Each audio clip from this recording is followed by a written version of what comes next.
कैलाश को हिला दिया? और क्यों महाकाल को स्वयं हस्तक्षेप करना पड़ा? और कैसे हुई उस महामंत्र की उत्पत्ति जिसे आज हम महामृत्युंजय मंत्र के नाम से जानते हैं?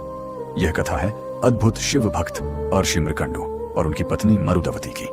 सालों तक संतान न होने का दुख उन्हें भीतर से तोड़ रहा था। अंततः उन्होंने भगवान महादेव की कठोर तपस्या की। भोलेनाथ प्रसन्न हुए, लेकिन उन्होंने एक कठिन शर्त रख दी।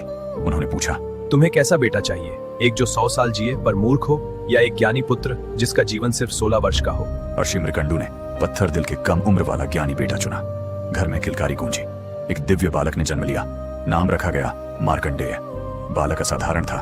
उसकी आंखों में वैराग्य, शब्दों में वेदों की गूंज।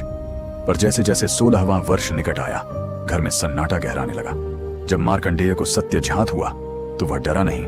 उसने शांत स्वर में कहा, मैं उस महाकाल की शरण जाऊंगा जो स्वयं काल को भी बदल सकते हैं। वह एक पवित्र नदी तट पर गया, मिट्टी से शिवलिंग बनाया और निरंतर ओम नमः शिवाय जप में लीन हो गया। तीसरे दिन जब उसकी आयु पूर्ण हुई, स्वयं यमराज प्रकट हुए, हाथ में कालपाश, स्वर में गर्जना, बालक तेरा समय समाप्त हुआ। मार्कंडेय भयभीत नहीं हुआ। वह शिवलिंग से लिपट गया और उसी क्षण उसके मुख से निकला, ओम त्र्यंबकं यजामहे सुगंधिं पुष्टिवर्धनम उर्वारुकमिव बंधनान् मृत्योर्मुक्षीयमामृतात्। उसी क्षण वह प्राचीन वैदिक मंत्र मार्कंडेय की तपस्या से जगमगा उठा और संसार में महामृत्युंजय मंत्र के नाम से विख्यात हो गया। यमराज ने अपना फंदा फेंका, पर वह केवल बालक को नहीं, शिवलिंग को भी जा लिपटा। और फिर धरती कांप उठी। शिवलिंग से प्रचंड ज्योति प्रकट हुई। कालों के काल महाकाल प्रकट हुए। उनकी आंखों में ज्वाला थी। उन्होंने गरज कर कहा, मूर्ख, तूने मेरे भक्त पर वार करने का साहस कैसे किया? और महाकाल ने त्रिशूल से वहीं यमराज का वध कर दिया। क्षण भर के लिए संसार से मृत्यु लुप्त हो गई। सृष्टि का संतुलन डगमगाने लगा।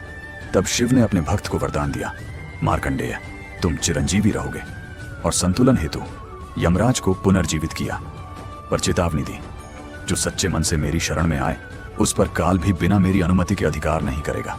तभी से कहा जाता है, जो श्रद्धा से महामृत्युंजय मंत्र का जाप करता है उसकी रक्षा स्वयं महाकाल करते हैं। तो सोचिए, कैसी रही होगी वह भक्ति जिसने मृत्यु को भी मृत्यु का स्वाद चखा दिया। उस महाशक्तिशाली महादेव के लिए कमेंट में हर हर महादेव जरूर लिखें।